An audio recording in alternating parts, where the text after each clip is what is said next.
"This is the last gift I'll ever give you," my husband said, pushing divorce papers at me. "I've decided to marry someone else, so thanks for being a money machine until now."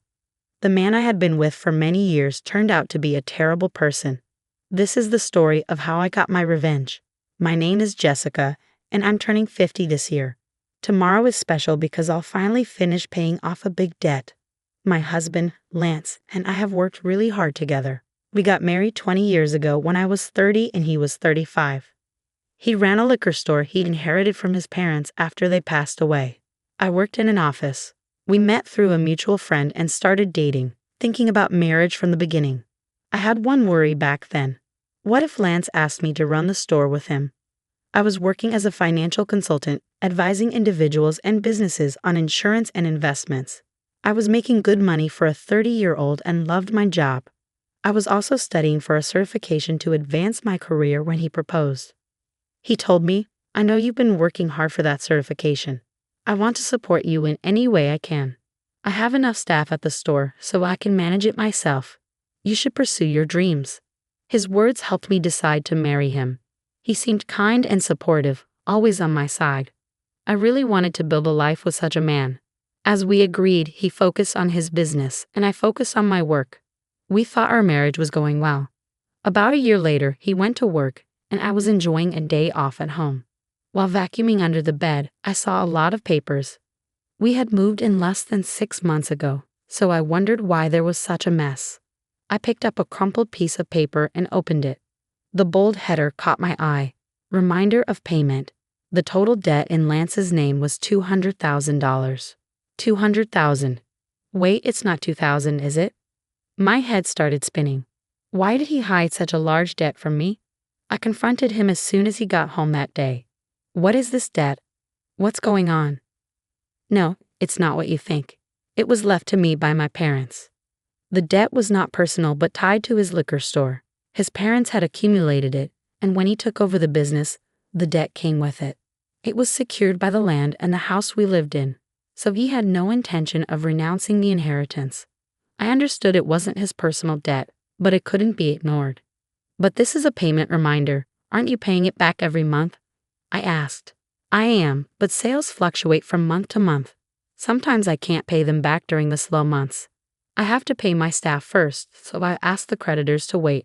That's when the letter came. At first, his explanation seemed reasonable, but delaying payments was clearly not a good idea. The letter included the words, "Final notice." "I didn't tell you because I didn't want you to freak out. Don't worry though, business is on track and we haven't been evicted from the house, right?" That's true, but I looked at him anxiously. Then he mentioned something unexpected. "If you're so worried, why don't you help me pay it off? You are making quite a lot, aren't you?" "Huh?" I wasn't comfortable with where this was going. It wasn't my store. A husband and wife were supposed to help each other, but "My debt is also yours," he insisted. "That's a bit sudden. Are you okay if my store goes out of business? Many people would be affected if it closed." He was right. His store had become a vital part of the community. It was in the suburbs where there weren't many other shops or supermarkets. He sold fresh foods like meat and fish and even offered home delivery. I had visited the store several times, and it was always busy. Some customers had told me how grateful they were to have it in the neighborhood. "Please, honey, I'm working hard to keep the business going. Please help me pay off my debts." I respected how seriously he took his work and his dedication. I didn't want to see his store disappear. I didn't want that to happen. Being married means supporting each other, so if he was struggling, it felt natural for me to help. "Okay, I'll pay as much as I can from my salary every month. You can focus on managing the store." I could help with the finances, but only he could run the store. I was glad he trusted me to help. However, this was the start of a change in him. About 3 years had passed since I started taking on his debt. He often came home late. "What were you doing until this late? Were you drinking?" "I just had a few drinks with my customers." "Honey, did you make the payment this month?" For some reason, he sounded condescending. "I did last week." "Why?" "The store depends on you. You better keep paying on time." When he was drunk, he would give me orders. At first, I thought it was just the ramblings of someone who'd had too much to drink, but it started to bother me when it happened repeatedly. He acted like it was normal for me to handle his debt. By the way, Matt has a third kid now. I envy him. Matt was his high school friend who also had his own business, and his wife worked with him in the store. I've been wanting to talk to you about that. Don't you think it's time for us to start a family? His reaction was very cold. What? A baby? My business has just started to pick up and we're still in debt. How can we be so irresponsible? That was his response. I tried to keep my frustration in check. Matt has 3 children now, right? We can manage one too. His parents are still around and his wife works in the store. We're not in the same situation. I couldn't argue with that. I had always dreamed of having children after getting married, but it seemed that dream was slipping away. So, until I pay off all your debts, we can't have a baby. Well, I guess that's how it will be. If you make a lot of money and pay off the debts quickly, I'll consider it. His mean smile disgusted me, but I was eager to pay off the debts as quickly as possible. I was so focused on starting a family that I didn't think clearly about the situation. From then on, I worked tirelessly for Lance. I pursued additional qualifications, took exams for promotions, and secured a salary increase. I started earning much more than most women my age. I even made extra payments, but the debt didn't disappear quickly. Before I knew it, I turned 40 and had to give up on having children. I told myself I still had my husband and that was enough. He depended on me, and I was willing to do anything for him. As long as I believed that, I remained happy. But Lance started coming home later and later, sometimes not until the morning. I was working in the store one morning when I realized how late it had gotten. I had to go out with a customer, and when I returned, the sun was up. Seeing Lance working so hard to keep the store going made me feel like I had to do my best as a wife too. We were in this together, working toward a better future. Months and years passed, and finally, the day came when I was ready to make the last payment. I had given up all kinds of luxuries to pay off the debt, but now that was over. I could finally use my hard-earned money the way I wanted. I realized that since getting married, I had been so focused on money. We had never taken a vacation or dined at a nice restaurant. Now in our 50s, I hoped we could finally enjoy those things. On the day of the last payment, I took a day off. I made a special dinner, prepared a bottle of wine, and baked Lance's favorite chocolate cake. I wanted to celebrate our new debt-free life together.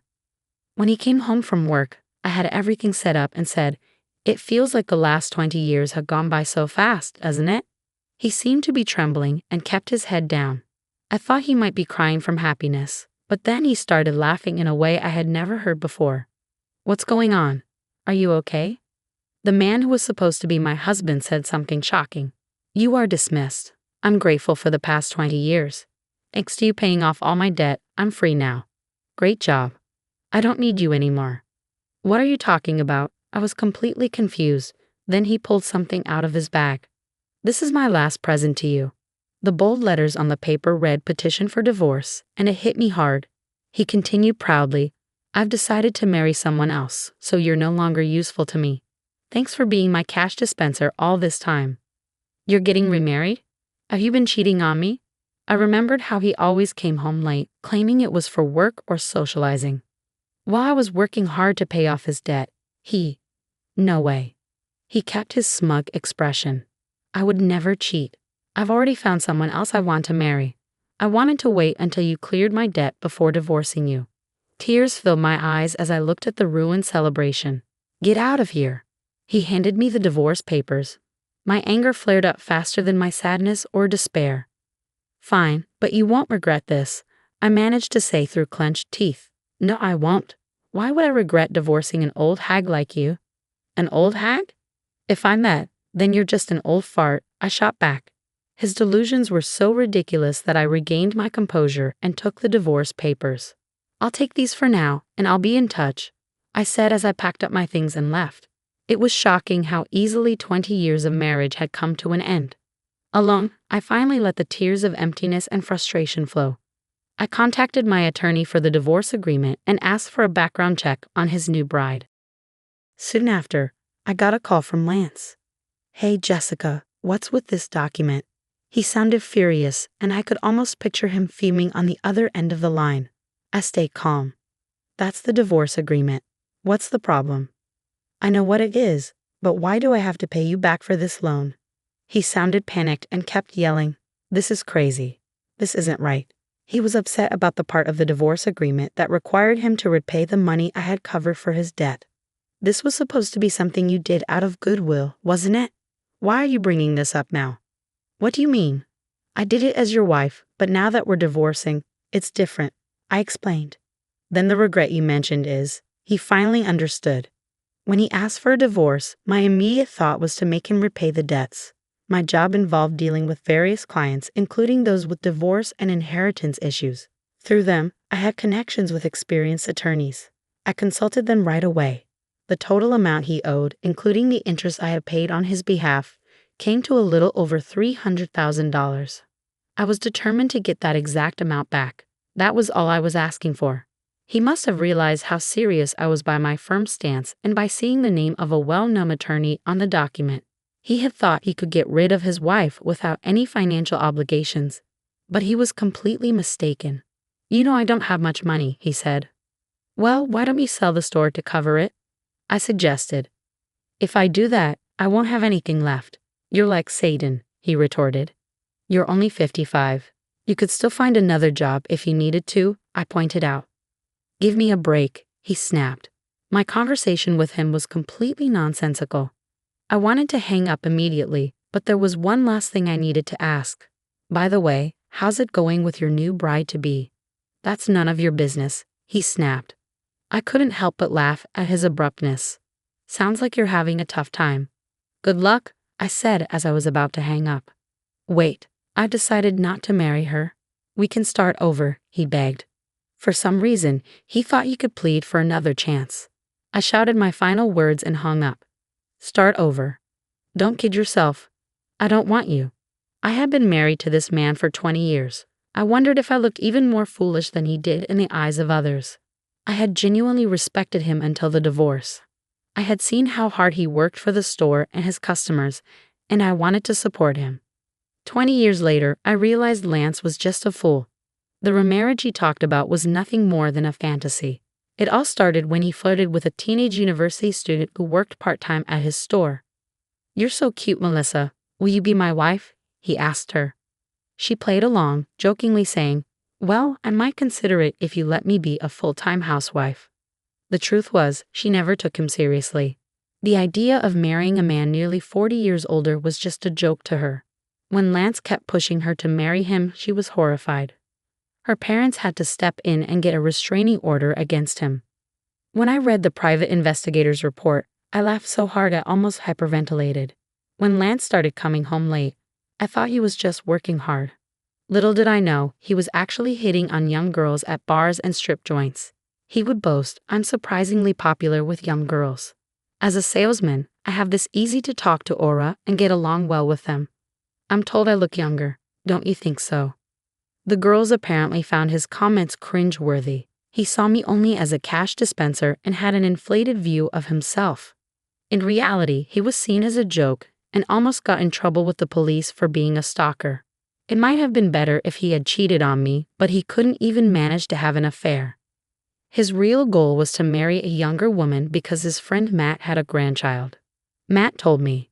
As soon as he saw my grandchild, he said he wanted one of his own. I scolded him for saying that. You were paying off his debt, and I was very tough on him. But I didn't know he'd go this far. He was completely humiliated. I'm glad I didn't spend my golden years with him, I thought to myself. The divorce was finalized. Since the property division wasn't straightforward, he tried to negotiate for his benefit. But he gave up when he saw my well-known attorney. I was surprised how someone so gutless could stay in business for so long. He ended up selling the store to pay me back. Luckily, his employees had left him before he sold it, so they weren't affected. Many customers were shocked when they learned he was selling the store to repay his ex-wife. His demand for a divorce led to his downfall. The story spread through the community like a comedy. Even if he hadn't sold the store, the bad publicity would have hurt his business. Selling it before going bankrupt was probably for the best. The money from the sale wasn't enough to cover what he owed me, so he still works part-time jobs to repay me. I occasionally get messages from him. It was all my fault. Can we get back together? I was crazy back then because Matt was showing off his grandkid. Despite blocking his number, he kept calling from different phones until my attorney warned him. If you contact your ex-wife any further, we'll file a restraining order. The calls stop after that. As usual, he's scared of the attorney. By the way, guess what I do now? I'm a marriage counselor. When I turned 50 and wanted a new career, a friend opened a matchmaking business and I joined her. I left my old job to help singles find partners and offer advice on financial matters between couples, like insurance and investments. It's been a success, and the number of clients quickly grew. Couples who want honest and thorough discussions appreciate our unique service. I've learned a lot from my own experiences and don't want others to make the same mistakes I did. Although my salary is a bit lower now, I enjoy helping others find happiness every day. I found my own happiness after getting rid of my ex-husband, and now I'm dedicated to helping others find theirs.